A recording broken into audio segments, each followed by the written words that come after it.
And a warm welcome to today's edition of Patcast. Today is November 2, 2021. I'm Rifat Manan, and I'm in California, and I'm remotely joined by my good friend and colleague Emilio Madrigal, who is in Boston right now. Today, we are very excited to welcome Dr. Katte Carreon, who is staff pediatric and perinatal pathologist, and she is also the co-director of the cardiac registry at Boston Children's Hospital. She is going to deliver a talk on pediatric pathology today, and the topic is interesting perinatal autopsy cases and placental findings. Thank you, Dr. Carreon, for joining us today. Over to Um, you. Thank you, Rifat. Hello, everyone. I just would like to say thank you for joining us for this perinatal teaching session, and I hope you guys are all keeping well wherever you are in the world right now.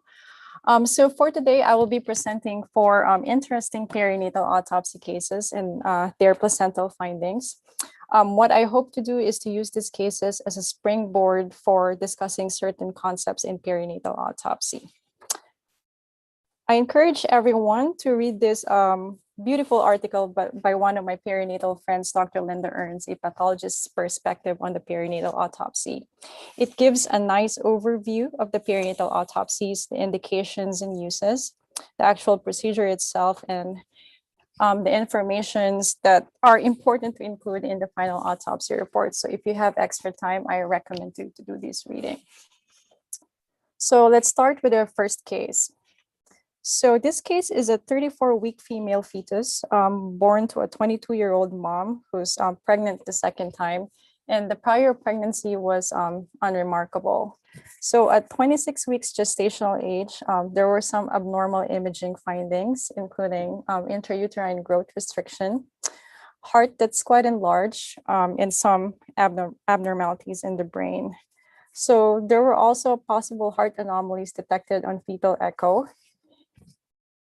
Most notably VSD, so that's when you have interventricular communication in the heart, and possible Abstinent anomaly. So Abstinent anomaly is an abnormality in the tricuspid valve. So when the tricuspid valves are developing, usually they started out adherent to the underlying endomyocardium, but as it progresses through its development, basically the leaflets separate from the endomyocardium and becomes freely mobile. So when you have Abstinent anomaly, that leaflets stay attached to the underlying endomyocardium. And so what happens is that you have displacement of your leaflets relative to the annulus, and also that part wherein the leaflets are, remain attached to the myocardium, there's thinning of that portion of the myocardial wall, or what we call atrialization. So that's basically the constellation of findings that you would encounter in Abstinent anomaly. So the prenatal lab findings were unremarkable, and this mom declined genetic workup. So at 34 weeks gestational age, on routine monitoring, there were no heart tones, and ultrasound confirmed IUFD. So the parents consented for full postmortem examination for this baby. So even before we go into identifying abnormalities in this baby, I would like to draw your attention to the important things that we have to evaluate for before we start with our perinatal autopsy. So first things first. So there are three important things to evaluate or assess for, and that would be your maceration, maturation, and growth. So maceration is the process wherein your fetal tissues sort of start to break down because of its exposure to amniotic fluid. So that tells you that there is retention in utero from the time that the baby died and then the delivery. So there is that demise to delivery interval.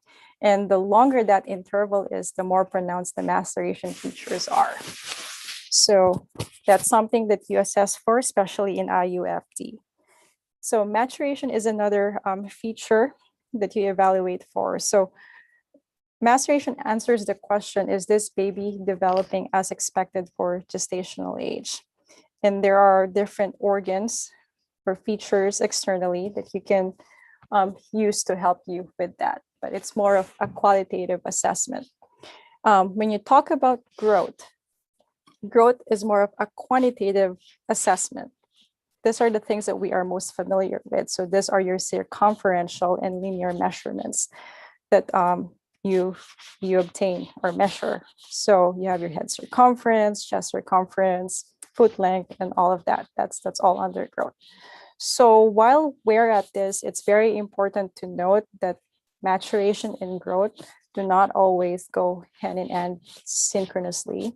So a baby could be fully mature, but is lagging in growth, things that you would find or see in intrauterine growth restriction.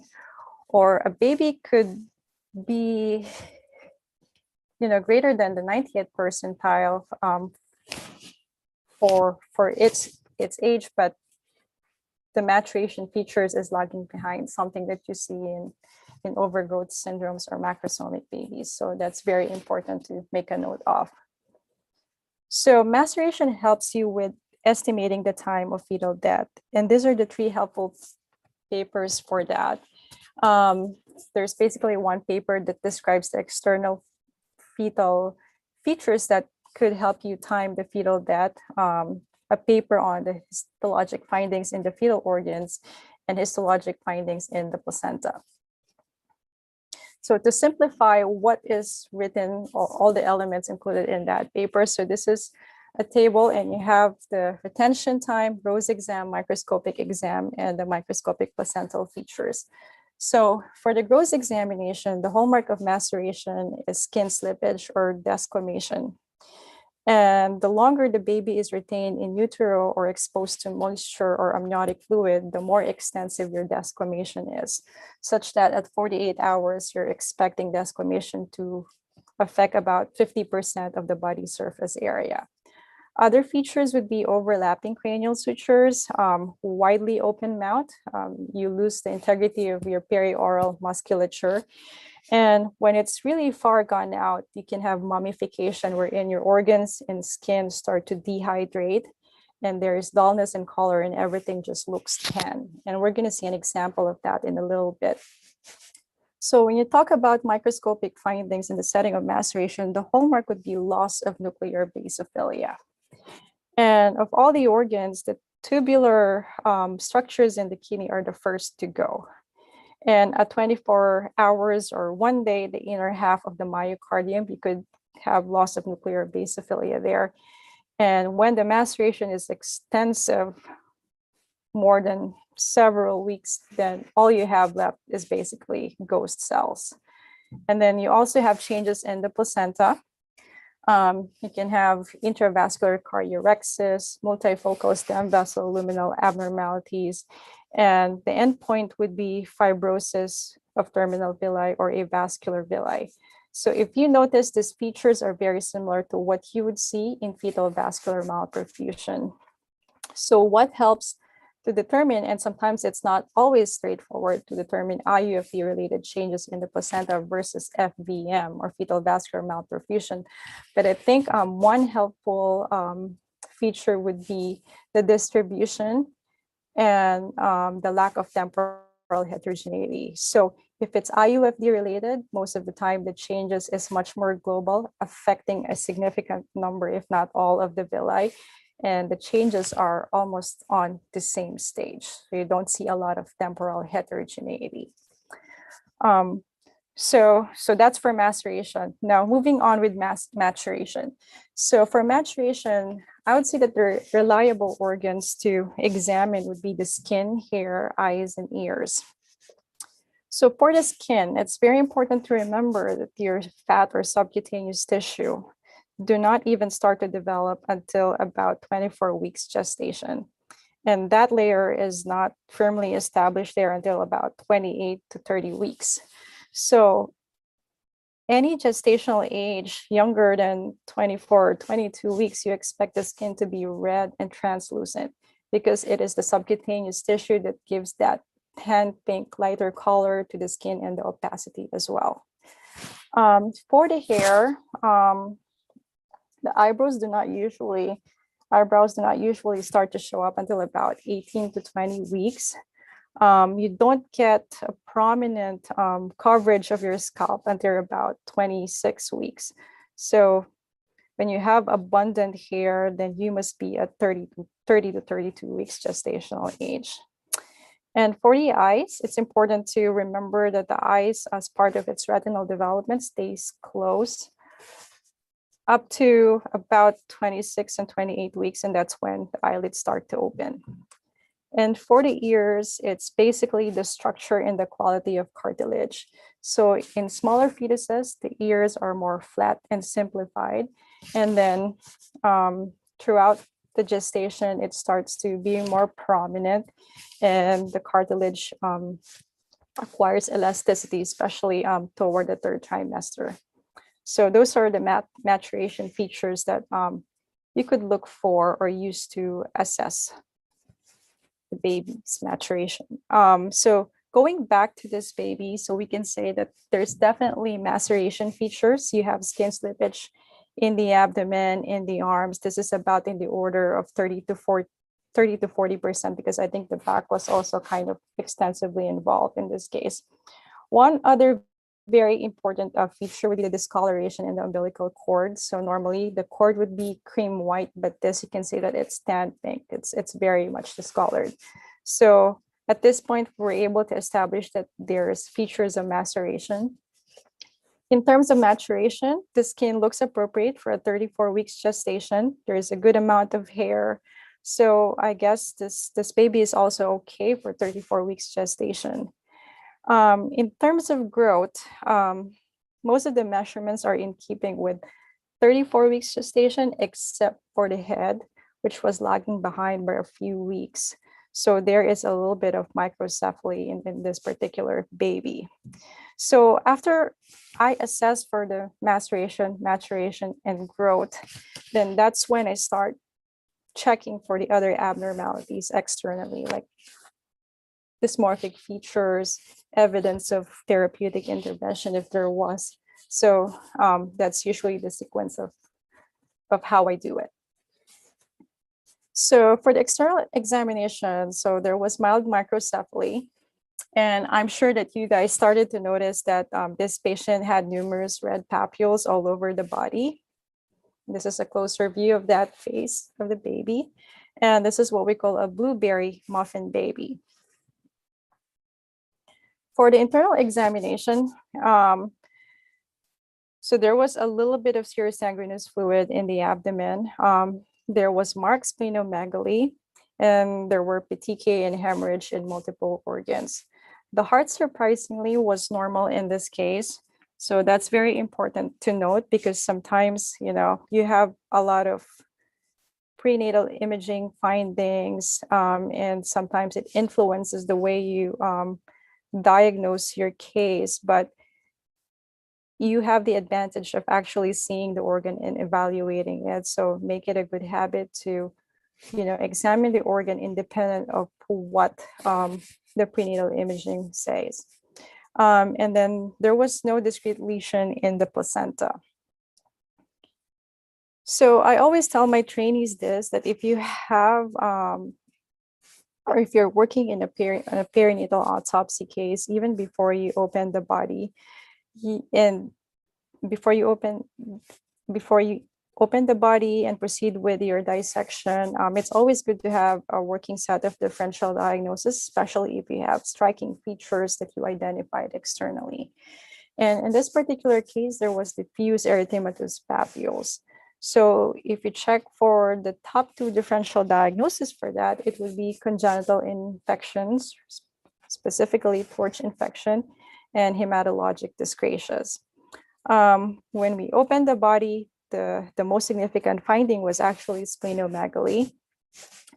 And so when we check for the differential diagnosis for splenomegaly or isolated splenomegaly, these are the different entities that we found. So you could also have infectious or torch infection in that setting, hematologic conditions, neoplastic and metabolic disorders. So both of these two striking features sort of overlap overlap with this infectious or torch etiology or hematologic abnormalities. And so going forward, as we continued with our dissection, we were having this high on our differential list. So let's look at some of the histology. So this is the skin specifically taken from the area of the papule. And you can see here the epidermis, which is detached in keeping with the skin slippage that we also identified externally. We know that this baby is beyond 15 weeks gestational age because you have adnexal structures. They're quite small here, but they're there. And you don't see adnexal structures until about 14, 15 weeks gestational age. And we know that this baby is beyond 28, 30 weeks because there is a nicely formed layer of subcutaneous tissue here. So overall, this is in keeping with the 34 weeks gestation baby. What is abnormal here is the amount of cellularity that you see here in the dermis. And on closer view, you can see that this cellularity are basically extramedullary hematopoiesis. So these are all developing erythroid precursors consistent with cutaneous extramedullary hematopoiesis. The same has been found in the spleen. So the red pulp of the spleen was actually expanded by this massive amount of EMH. So this is the kidney, and we talked about this earlier on, that the tubular structures are the first to lose nuclear basophilia, and that is beautifully represented in. So it's not uncommon to see well-preserved glans in a sea of disintegrating tubules. I just wanted to draw your attention to this glomeruli. So if you see this beaded pattern on the surface of the glans, that's a feature or characteristic of fetal and young kidneys. So those are prominent podocytes. And usually you see that feature until about 3 or 4 years of age, and possibly even a little bit older. So if you look at this kidney, and if you look at it hard, you might actually start to recognize the pathology here, especially in this area. And the next picture that I'm going to show you is a high power view of this area. So this is the glomerulus, and these are the beaded appearance of the podocyte that I was pointing out earlier. And next to it are your tubules. And in this particular tubule, the epithelial cells have this particular inclusion that looks like owl's eye, right? So these are viral inclusions here in the kidney tubular epithelium. So this is the liver. So these are the hepatocytes here, and this is one of the larger portal tracts. And you see the same inclusion, especially in the biliary tract epithelial cells. So this area here is also an area of EMH, which is quite abundant in this liver. So usually the EMH in the liver, it's a feature of fetal liver, but at around 34 weeks, it starts to go away. So all you see is like sparse islands of EMH. But in this particular case, it remains very prominent. So that tells you that there's probably some hypoxic or ischemic insult going on. So this is the fetal lung, and the same inclusion is in there as well. And I don't think this is really necessary, but we're at a teaching institution and we allow our fellows and trainees to work up our cases. And so my resident at that time ordered a CMV IHC, which of course was positive in this particular case. So now let's review the placental findings. So this is the placenta. We can see that the cord is a little bit discolored in keeping with intrauterine fetal death. The chorionic plate vessels are a little bit tinier than usual, but other than that, there's really no significant findings, at least from this view. Looking at the basal plate or the maternal side of the placenta, you have this nice cotyledons. You have a little bit of blood, but no indentation or anything suggestive of abruption or anything like that. So histologically, a lot of the villi are sort of pink and expanded and inflamed. And that's a characteristic feature of CMV placenta. You have chronic bilitis and the villi looks bigger than usual and pink and expanded. And in certain areas, when you look at the cellular makeup, you see a lot of plasma cells. So when you have chronic bilitis and you see a lot of or a prominent component of plasma cells, then you have to think about infectious etiology. And this brown pigments here, this hemosiderin, this is very helpful for CMV. So when you see something like that, especially in association with plasma cells and chronic bilitis, always try your best to rule out a CMV infection. And again, the villi show this beautiful viral inclusions for this case. Again, not necessary, but we were able to do it. So just to highlight that all the samples were negative for other viral infection, and the bacterial and fungal cultures were also negative. And the liver and placenta were positive for CMV DNA by PCR. So this is a case of congenital CMV. And I would say that it can involve up to 15% of stillbirths with unclear cause of death. And the transmission rate during pregnancy is higher for moms who were infected the first time during pregnancy and lower after recurrent disease. So the infection of the placenta is a prerequisite for fetal infection. So it's not always that the viral infection crosses over to the fetus, but once you've established a placental infection, especially if the fetus survived, it's important to follow up that baby regularly, because as we can see here, only up to 15% can be symptomatic at birth, but that's not to say that those asymptomatic at birth would not suffer or at risk for long-term neurologic sequelae. So for the summary of findings for this case, we have a disseminated congenital CMV, and that led to profound fetal anemia and placental dysfunction, and that caused IUFD for this case. So learning points from this case, it's always nice to have a working set of differential diagnosis, and sometimes the most striking features that you have externally would be able to help you with that. It's very important to remember that for third trimester fetal deaths, always think about placenta or something exogenous. And if it's possibly infectious, always include torch in your differential diagnosis.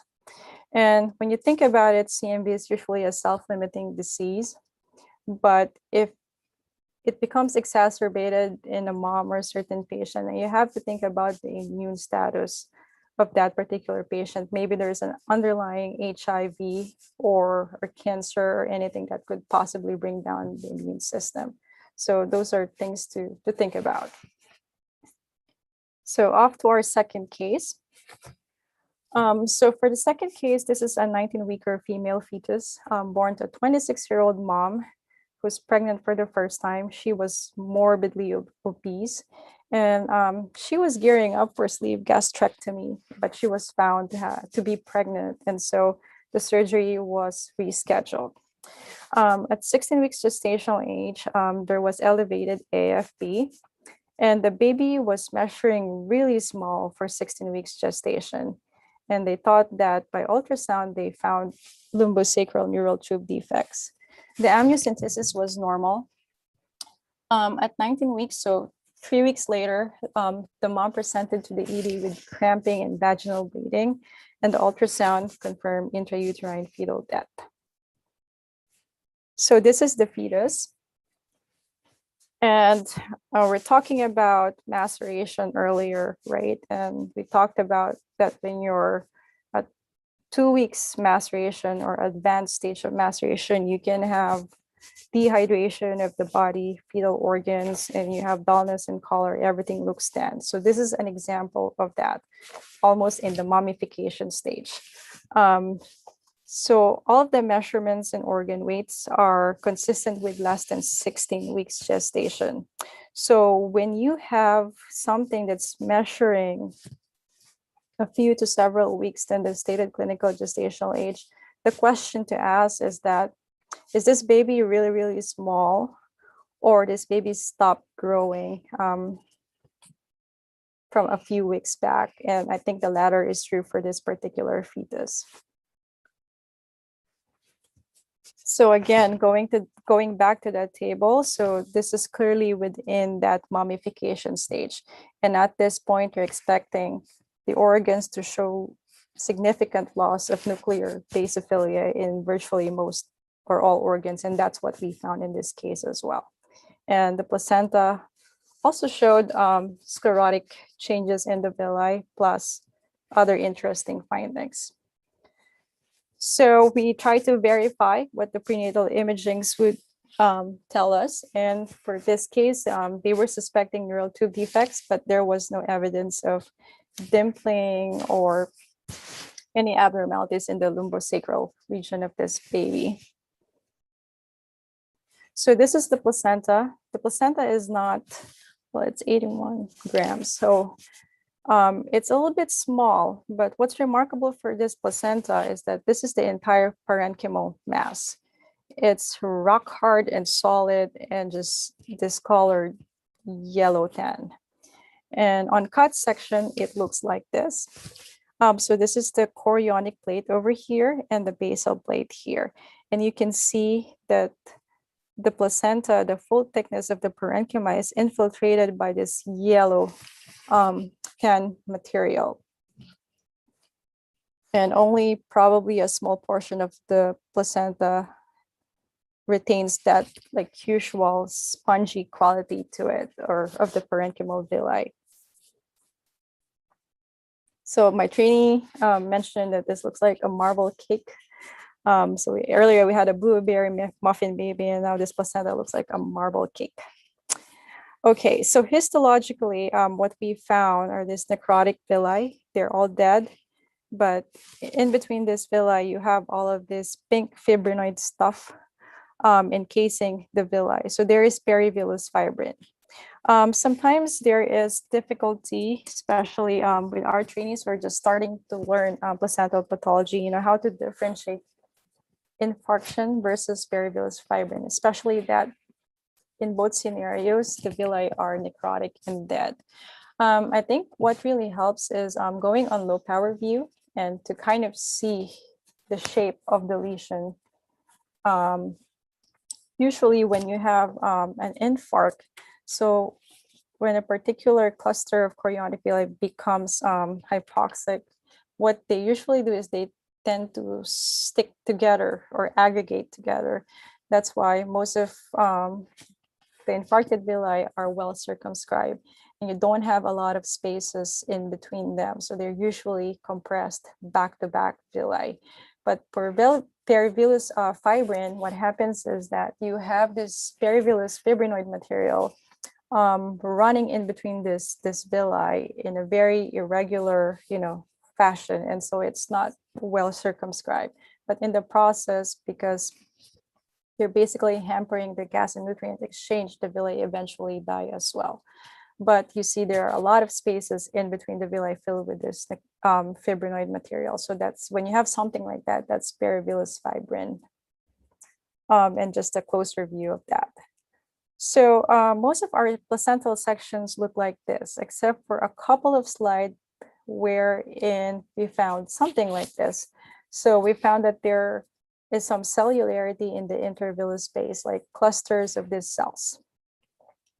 So when you see something like that in the intervillous space, so you think about inflammatory condition, the primary suspect would be a chronic histiocytic intervillositis.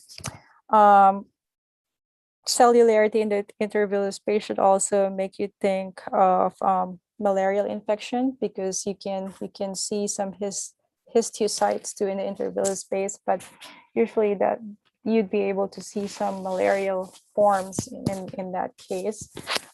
Very rarely, but you could also consider metastatic maternal malignancies to the placenta, and the most common would be melanoma and breast cancer, but those are very rare. But yeah, if you see some degree of cellularity, especially if the cells are looking more epithelioid, those are the things that you should be thinking about or ruling out.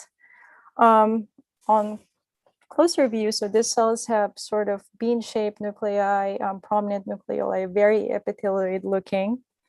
and have ample cytoplasm, and they are CD68 positive. So these are clusters of histiocytes in the intervillous space. So when you think about this placenta, we found two prominent lesions, right? First is the perivillous fibrin, to the degree of a massive perivillous fibrin almost. But then in some areas, we found this histiocytic intervillositis. So is this a chronic histiocytic intervillositis or a massive perivillous fibrin deposition or both? So when we say chronic histiocytic intervillositis, this is defined by the histologic findings of diffuse infiltration of intervillous space by a monomorphic population of CD68 positive histiocytes. In the process, because these histiocytes release cytokines that harm the trophoblasts of the villi, eventually this villi become leaky, and in response to that, it attracts perivillous fibrin. So you can have increased perivillous fibrin in histiocytic intervillositis. It is believed to be maternal, of maternal origin, the histiocytes, and there is a high recurrence rate of up to 67%. And like I mentioned earlier, malaria should be considered because the histology can be quite similar. And subsequent pregnancies may benefit from immune suppression. On the other hand, maternal floor infarct and massive perivillous fibrin deposition, this is a spectrum and basically depends on the amount of perivillous fibrin deposition you have and its distribution. So you can have the classic maternal floor infarct, or you can have the actual massive perivillous fibrin deposition wherein you have encasement of at least 50% of the villi in at least one slide, or 30% of the placenta grossly. So without the histology, if you look at that particular case on gross examination, that really looks like a massive perivillous fibrin deposition. So something to remember about this is that very similar to CHI, it has a very high recurrence rate, and subsequent pregnancies may also benefit from anticoagulation or early intervention. And there has been reported association of massive perivillous fibrin deposition with antiphospholipid antibody syndrome, LCHAD deficiency, viral infection such as Coxsackie virus, and more recently with COVID infection as well. So it's just important associations to remember. So if we compare these two lesions, they're very similar. In terms of recurrence, even the elevated AFP. And if you remember, this patient also presented with elevated AFP. And there's potential for management or treatment so that the patient could have increase the patient's chances for a successful subsequent pregnancy.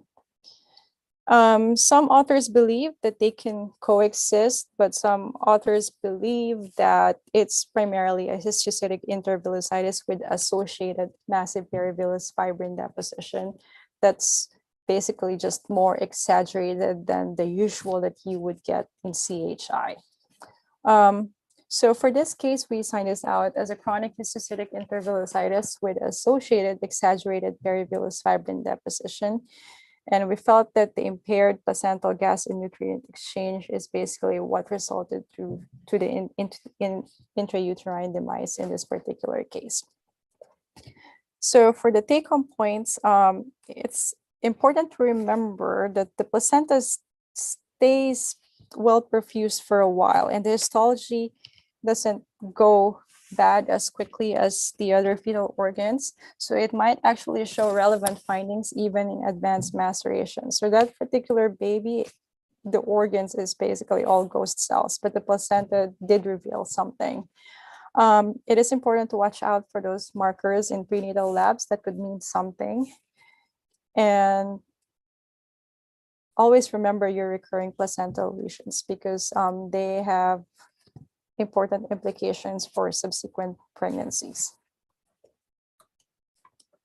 Okay, so for case number 3, so this is a 32-week female fetus born to a 32-year-old mom with unremarkable prior pregnancy. So at 27 weeks gestational age, the fetus was found to have a right abdominopelvic cyst, about 4 centimeters in size. And then 4 weeks later, this cyst was noted to be rapidly enlarging, now 10 centimeters, and the placenta was enlarged with prominent vascular lakes. So a week later, the mom presented at the ED with vaginal bleeding, and ultrasound confirmed intrauterine fetal demise. So this is the baby. If we do our exercise, maceration, maturation, and growth, so we know that there are features of maceration here, the discolored umbilical cord, extensive skin slippage. So we know that this is in keeping with intrauterine demise. In terms of maturation, the skin is okay for 32 weeks, good amount of hair, and the other features I think are overall okay for 32 weeks gestational age. And then for growth parameters, I think everything was okay for this baby except for the abdominal girth, which was greater than the 90th percentile for gestational age. And perhaps that's because of the cyst or the abdominopelvic cyst that was identified in the prenatal imaging. So when we open the abdomen, so this is the patient's or the baby's right, left, head, and legs toward here. So this is the liver, and you can see that the liver is expanded and had this sort of cystic component here. The intestines are pushed over to the left side, and this baby, we know that this is female. We have the uterus here, fallopian tubes, and this banana-shaped gonads or ovary. So the intra-abdominal examination is pertinent for this large cyst. So by histology, it's not very apparent here, but the cyst had some epithelium scattered throughout. And this epithelial structures were highlighted by CK19. So overall, this is in keeping with hepatic mesenchymal hamartoma, cystic type in this particular case. And we know from our imaging, from prenatal imaging, that this patient, that this baby is associated with a large placenta. So whenever you have big and heavy placentas, these are the things that you would want to consider. So maternal diabetes mellitus, mesenchymal dysplasia, quite rare but possible. Infectious process such as syphilis, toxoplasma, and hydrops, and metastatic fetal tumors, extremely rare, but something to consider as well. So the placenta looks like this. It's very huge, 990 grams, more than the 97th percentile for gestational age.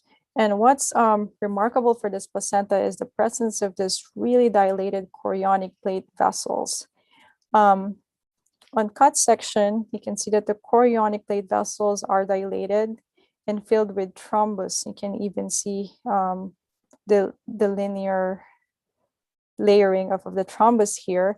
And this area is the more normal part of the placenta, but underneath the chorionic plate, you see a lot of these cyst-like structures, sort of vesicular profiles underneath that really dilated chorionic plate vessels.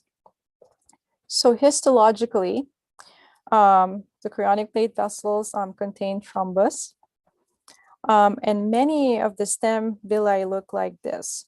They have a lot of this myxoid material in the stroma with sort of pseudo cistern formation, and the vessels are displaced toward the edge. So they're enlarged and they have these features. And this is a closer view of one of the stem villi that had this well-formed cistern in the middle. In the more distal stem villi, there is redundancy in the muscular smooth muscle surrounding the vessels and the stromal cells as well. But outside of that, most of the tertiary villi look okay. There's some immaturity in some areas. And here you can see one stem vessel showing thrombus formation here. In many areas, there is hypervascularity of the chorionic villi, almost like this chorangiodic change. And there are many circulating nucleated fetal red blood cells. So circulating nucleated fetal red blood cells is normal up to, at least how I trained, was about 21 weeks, but beyond that, it's abnormal. So this seems to be increased for this particular placenta. So overall, the features are consistent or diagnostic of placental mesenchymal dysplasia. So placental mesenchymal dysplasia is a rare placental lesion characterized by placentomegaly, stem villus cystic dilatation, vesicle formation, and vascular abnormalities. So it was first described in 1991, and that particular placenta showed features of placentomegaly, massive high drops of the placental stem villi that they thought that it could also be like pseudo-partial mole. So by epidemiology, up to 82%, it affects female fetuses. 23% is associated with Beckwith-Windman syndrome. And in cases without Beckwith, 50% had intrauterine growth restriction and 43% had intrauterine fetal death or neonatal death. And I suspect that this is all secondary to that fetal vascular malperfusion stemming from thrombosis of chorionic plate vessels. So these are the constellation of findings that one might find in Beckwith-Windman syndrome. So this is basically an overgrowth in cancer predisposition disorder. And you can have enlarged organs, enlarged placenta. In terms of congenital tumor, these patients could have Wilms tumor or hepatoblastoma, among others. So the etiology is unknown, but the current hypothesis talk about these different possible etiologies. One is there could be a congenital malformation of the mesoderm, or that PMD could be the placental end of spectrum in BWS, or this could all be a response to hypoxia and hypoperfusion of unknown etiology. It has been associated with androgenetic and biparental mosaicism, and a possible relationship with the X chromosome is highly suspected, especially that it involves a lot of female fetuses.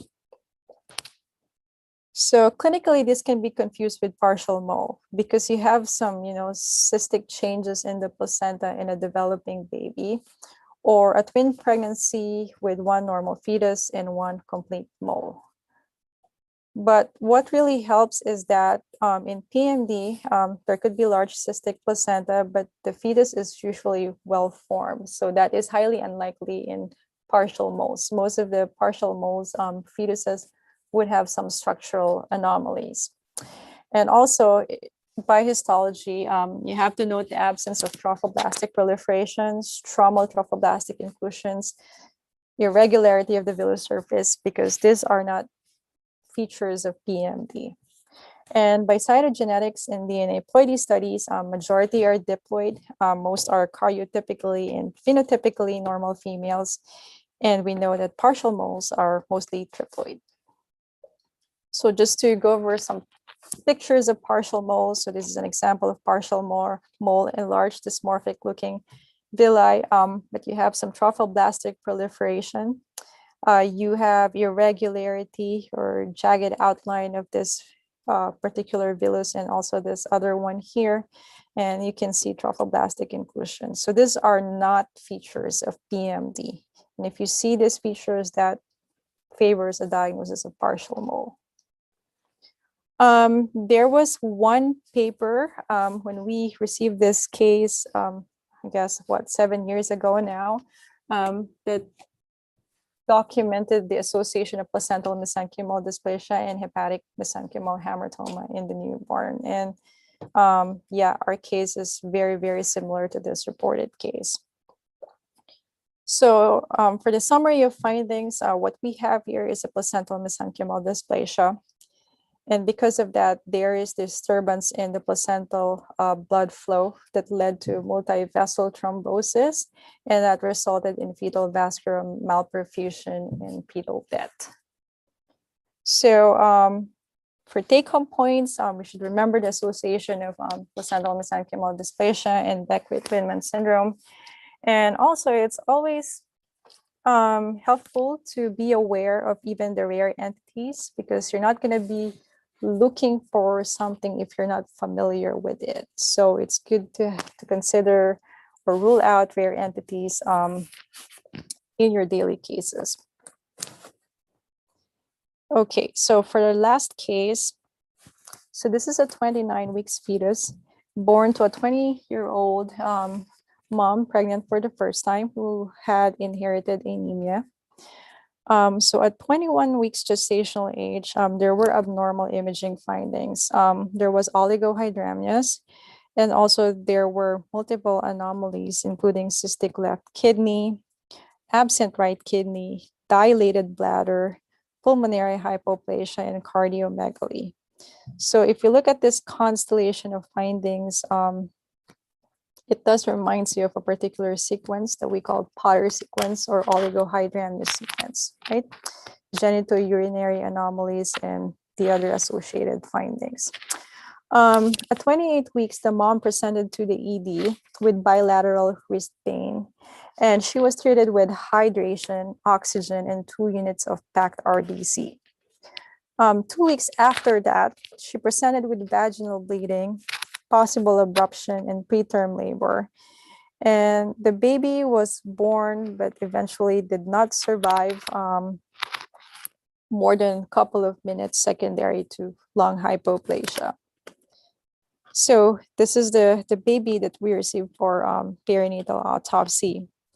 So this baby did not have any features of maceration in terms of skin slippage, right?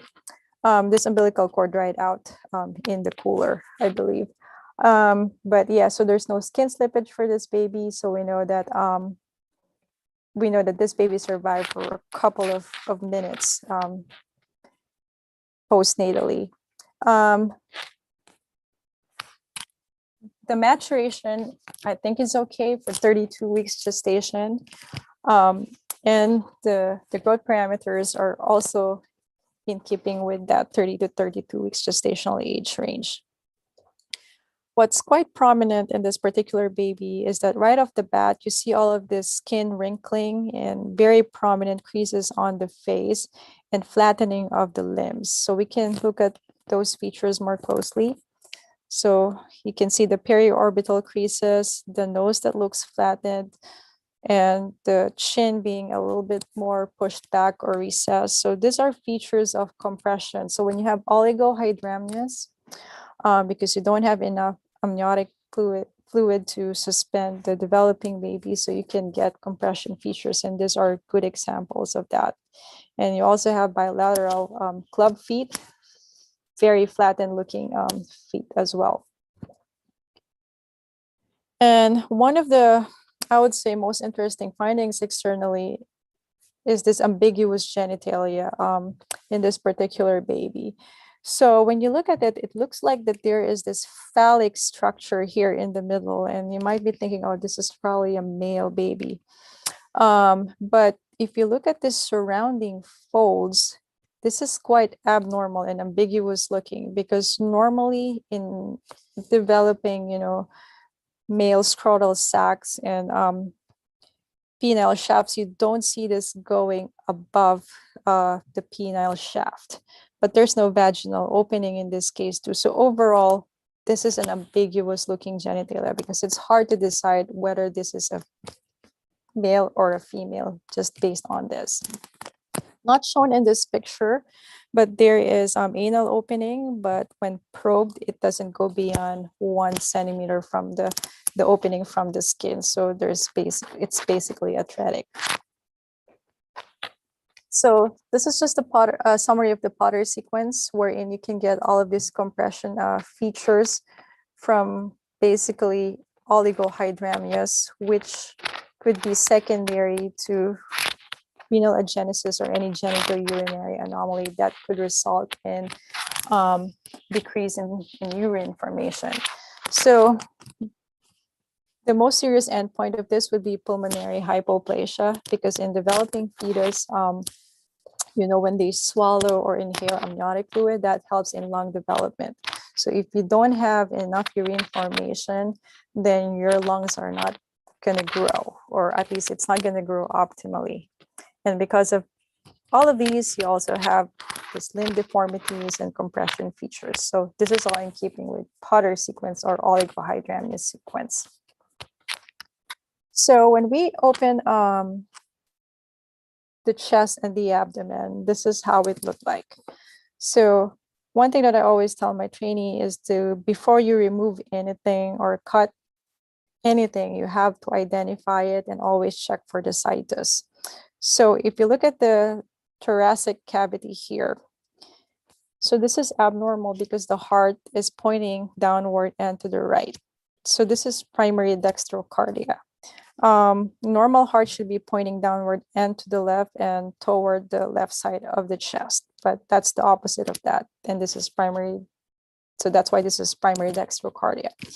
And this is to be differentiated from what we call secondary dextrocardia or dextroposition, because in secondary dextrocardia, what happens is the heart could be over to the right side of the chest, but it's still pointing downward and to the left.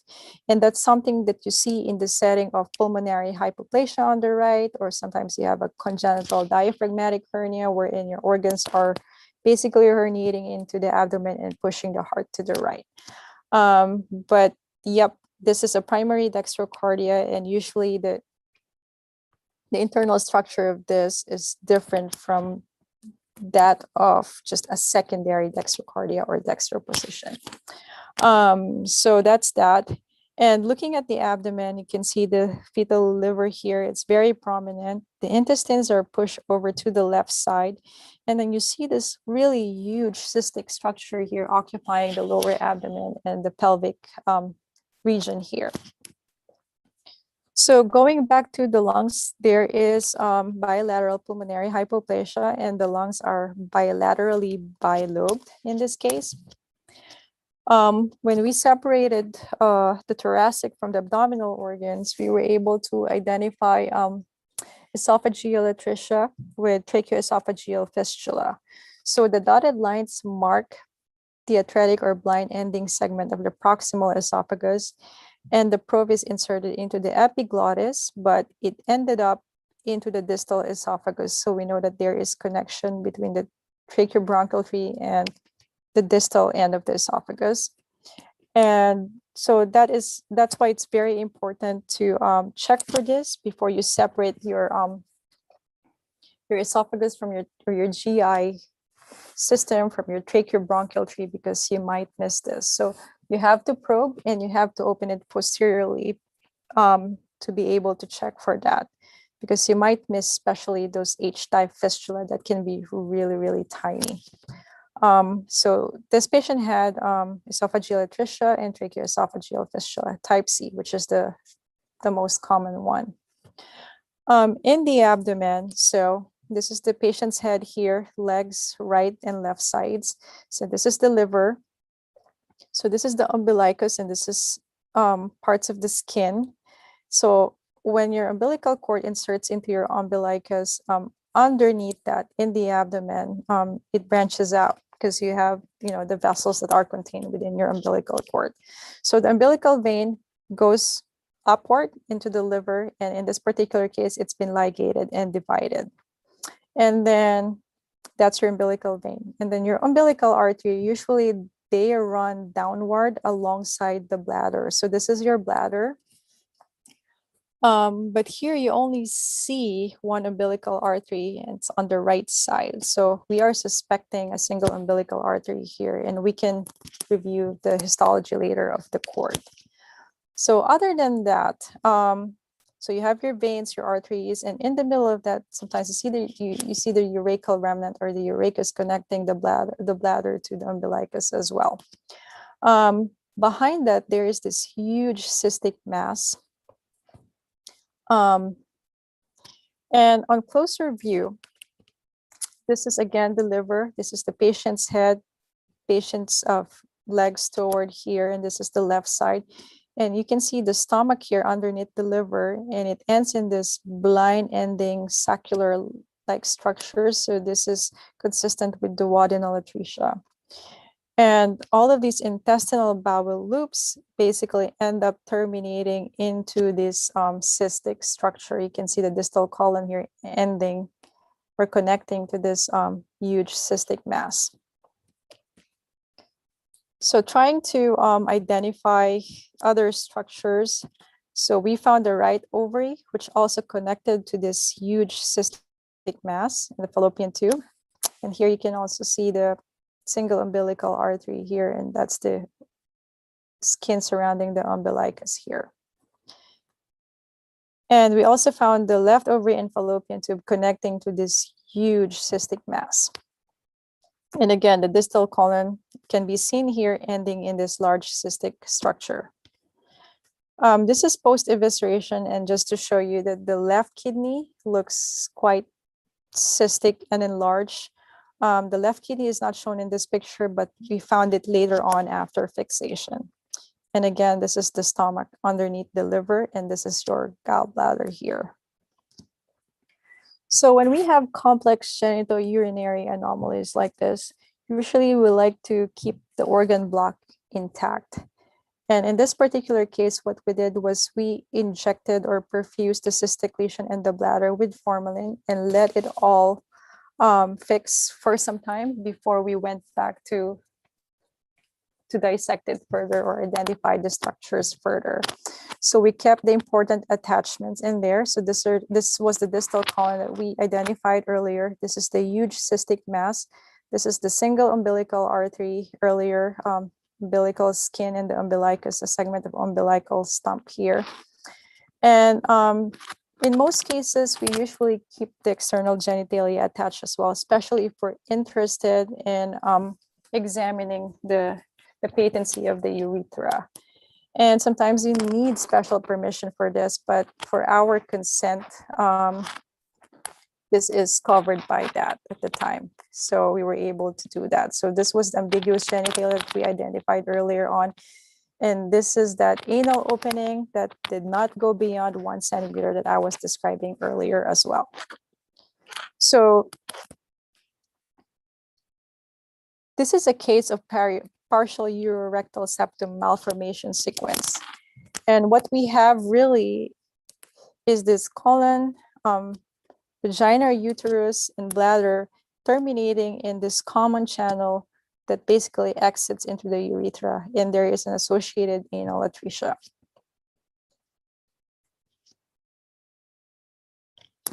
So urorectal septal malformation sequence is when you have incomplete subdivision of the primitive cloaca and lack of breakdown of the cloacal membranes. And there is absence of the perineal and anal openings in association with ambiguous genitalia and urogenital, colonic, and lumbosacral anomalies. And usually it's little in the newborn because of pulmonary hypoplasia. But there were successful cases wherein babies survived, but those are the babies that were born term. So it's a spectrum. You can have the most severe type wherein you did not have the division of your primitive cloaca, and you can have partial development. And I think that's what we have for our particular case. We have a single opening, but the division was incomplete in this particular case. And so that is what we have. These are the other associated findings that you can find in female fetuses. And those highlighted in red were the ones also present in our baby. So you have the prominent phallic-like structure that we were describing earlier on. There's no separate vaginal opening. There is anal atresia. There's tracheoesophageal fistula. There is definitely renal dysplasia and hydronephrosis. So when you think about the constellation of these findings, one differential diagnosis would come into mind, and this is the VATR or Vactral anomaly. And that stands for vertebral, anorectal, cardiac, tracheoesophageal, renal, and limb malformation. So the overlap between these two entities exists, but they are considered to be different. And I think what was helpful in making the distinction really is that the genital anomalies in urorectal septal malformation is really much more complex and severe. And the cardiac defects is much more complex too in bacterial anomaly. So going to the placenta, so this is the placenta. It looks like we have a small chorionic plate here, and the membranes have circummarginate to circumvallate insertion. And if we remember the history earlier, they were considering acute abruption in this particular case. The cord looks quite hypercoiled, definitely blood stained, and it's inserted into the membrane. So this is a velamentous type of cord insertion. And when you have something like that, that predisposes your cord to compression and injury. So more like a fetal vascular malperfusion picture as well. So this is the cotyledons of the placenta.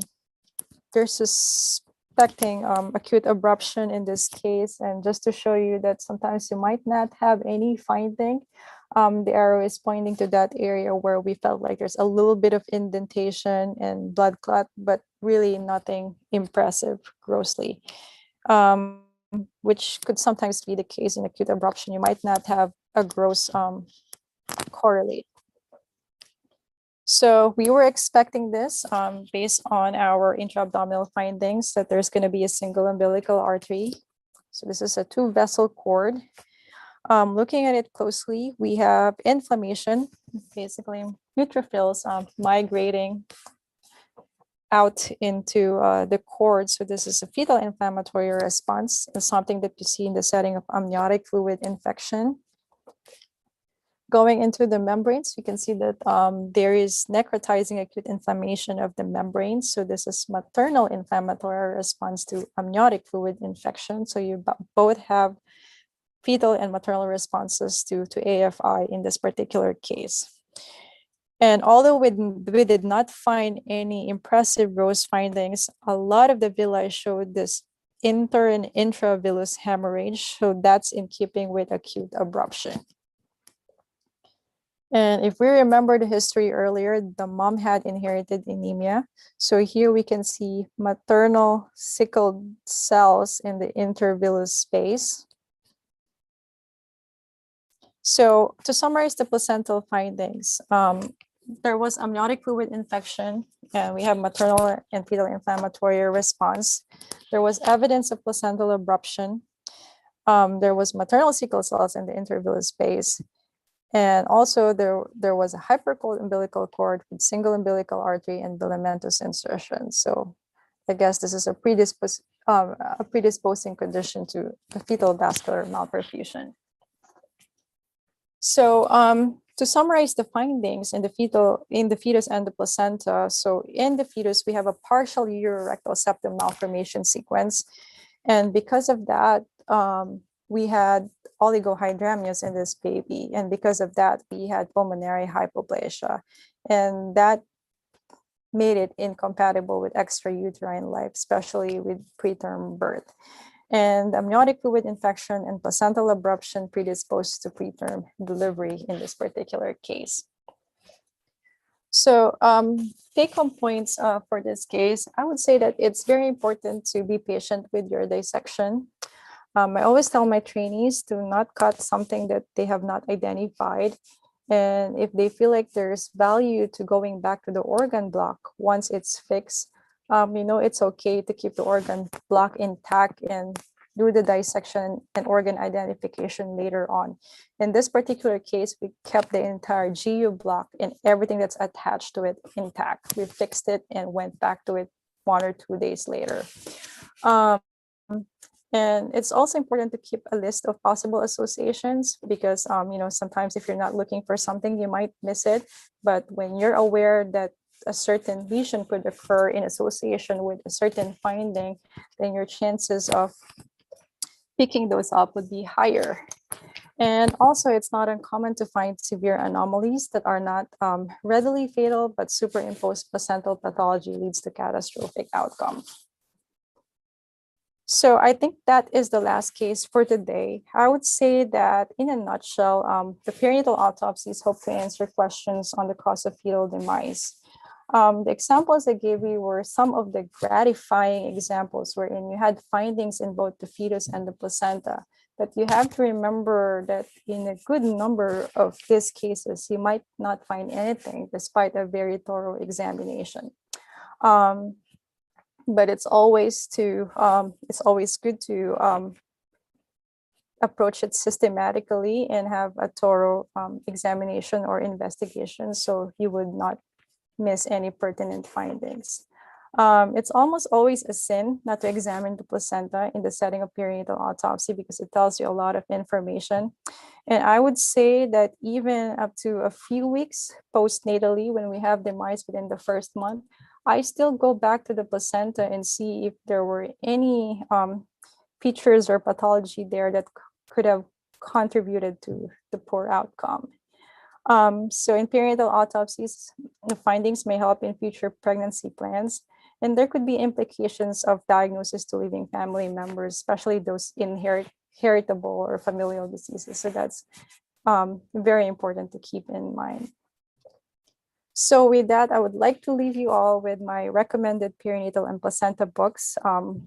I always find myself browsing these books whenever I have interesting or challenging cases.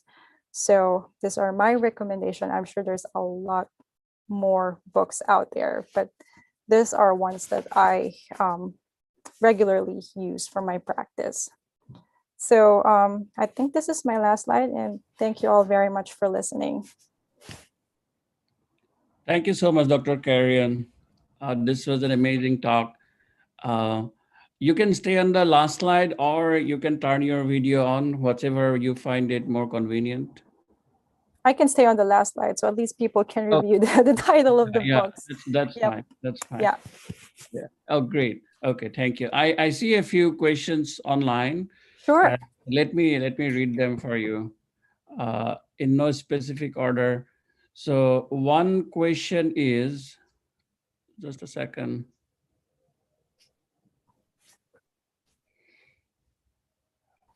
So first of all, the viewer is complimenting you for the talk, and that it's a great presentation. And the associated question with it is, so, and this is, the viewer says that from Netherlands, this question is being asked from. So I was just wondering which reference tables you use for fetal weight, length measures, and organ weights. Oh, so I would say that there are many reference weights available for that. We use some of the charts available in Stocker and Daner, and some of the other charts from other perinatal books. Recently, I've had certain reference charts that basically cover some of the common syndromes and anomalies too, because you have a different, weight standard for those as well. But I'm happy to connect to you and show you the charts that I use, because it's multi-sourced. Okay. Yeah, feel free to reach out to Dr. Carreon. And if you want to send your query to us, we can also pass on your message to Dr. Yes, please. Yes, please. Whichever way is convenient for you. So maybe Dr. Carreon, if you want to put your email, if that is something that you like, you might add that on your slide, so that might be convenient. Otherwise, I mean, we can also reach out to you. Might be on my very first slide. So okay, we're going to backtrack here a little bit. There you go. It's kate.carreon@childrens.harvard.edu. Okay. Okay. Thank you so much. There is another question here. So this is maybe a type of comment also. So in antenatal ultrasound in 21 plus 2 weeks, liver of fetus showed 2 echogenic area measuring 7 by 6 millimeter and 6 by 5 millimeter on the left lobe of liver with no obvious mass effect. The differential diagnosis was hemangioma. So I'm not sure what's the exact question here. He's probably sharing his experience, his or her experience. Yep, thank you. So there is another question that what's your protocol regarding your reception of the products of conception? Do you get it fresh or in formalin, or does it depend on gestational age? Yeah, that's a good question. Most of the time it comes in fresh, except that if it's coming from an outside institution that is being sent to us for consult, then sometimes it comes in formalin. But I would say more than 90% of the time they come in fresh. Okay. So I think so. This is regarding placenta, you say, right? Or like products of conception in general. Is it products of conception, both the fetal tissues and the placenta? Okay, got it. Okay. So we encourage sending it to us fresh, but sometimes for some reason, they just decided that they wanted to send it for consult later on. So the tissues have been fixed, but most of the time, more than 95% of the time, they come in fresh. Right. Okay. Thank you. And just a quick question from my side, that once you receive it fresh, so what is your protocol of grossing the placenta? Do you have a specific time after you receive it that you gross it, or do you put it in formalin? What's the protocol? How do you use Okay, so when we receive the placenta, what we usually do is we start processing it fresh. We take photographs. If we're planning to send for karyotype, then we have to snip that chorionic villi while it's in the fresh state.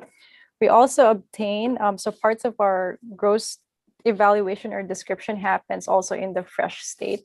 So we have to weigh it fresh with the cords and the membranes trimmed. And then after that, after we've done all of that, then it can go to formalin. And then the following day, we do our serial sectioning to find lesions in the parenchyma and take representative sections. I've seen some institution do it all the same time in a fresh specimen, but sometimes it could be hard because the chorionic villi can be falling apart, and especially if it's disrupted.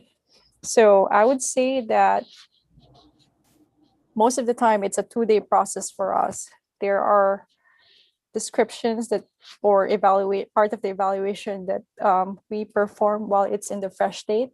But the sectioning, obtaining of section 4 for histology, that usually happens post-fixation. Right. No, thank you. Because otherwise it might be very difficult to take sections from membranes if it is not fixed. Is that correct? Yeah, so you do your membrane rolls while it's fresh, and then you stick it in formalin and let it fix, and then tomorrow you can come back to it, or the following day. Yeah, so that's our usual protocol for it. Right. Thank you again. So there is one related question from the same viewer. So the question is, if you receive the products of conception in a fresh state, how long from the reception do you perform the autopsy? How long? Well, as soon as possible. That's the ideal. So when you receive it now, you could either start it now or the following day. But we usually do not, sometimes they said that, if the products of conception is no longer fresh, that you might have lesser yield. So even if sometimes that is the case, we still do our best to examine it. But for that particular question, the answer would be as soon as possible. And if we can't perform the examination right away, those are kept in the fridge or the morgue fridge. So it's refrigerated. Right. Here's another question. So this is, do we need to do chromosomal testing every time with multiple anomalies? Are there any implications of chromosomal testing? Please suggest. Okay, so there was a time when we have been doing a lot of chromosomal testing for most of our babies, and we were yielding negative results. I would say that you should be guided, but by what you found externally. So yes, if you're seeing chromosomal and if you're seeing dysmorphic features externally, then you should at least try to do chromosomal analysis for those cases. But if you have a normal looking baby without any suggestion, even if it's tempting to do, for those cases, we usually don't. Right. I think these are the questions that I found online, but yeah, many of them are requesting for your presentation PowerPoint also. So, Sure. I mean, actually, we actually upload the PDF on the website. So once Okay, they can access from the website directly. that's perfect. I can send you guys the PDF copy of it. And if you have any questions or any clarification concept that you need more explanation for, then feel free to reach out. Right, and as you can see that Dr. Carreon's email is on the title page, on the first Yep. page of the lecture, so you can always contact her. So she would be more than happy to answer your questions. Yes. And with that, we come to the end of this excellent talk. And thank you, Dr. Carreon. So this lecture was amazing, and you would be really happy to hear that you have so many complimentary messages from lots of viewers. And in fact, several hundred viewers joined online, and they joined from different countries. And I could keep track of our viewers from Nepal, someone joined from Haiti, Oh, Bangladesh, and Netherlands, as I said, Romania, that's uh, amazing. and also from what's it called? India, yeah, South Mhm. Africa, Peru, and of course, someone joined from Philippines as well. And yeah, thank you again to all of our Thank viewers. you. Thank you guys for joining us today. And for the viewers, if you like our lectures, don't forget to subscribe to our YouTube channel, that is Patcast, and also follow and like our Facebook page with the same name, that is Patcast. And in our website, you can access all these lectures which are arranged by specialty. So our next podcast is coming up. That would be on November 23rd. And that would be a lecture on gynecologic pathology. And the topic is HPV negative cervical glandular lesions. And our speaker is Dr. Kay Park, who is an attending pathologist at Memorial Sloan Kettering Cancer Center in New York. So hope to see you at that time. So stay tuned. And thank you again, Dr. Carreon, for this Thank you, Rifat. Thank you for having me. And thanks slot. everyone for joining us today.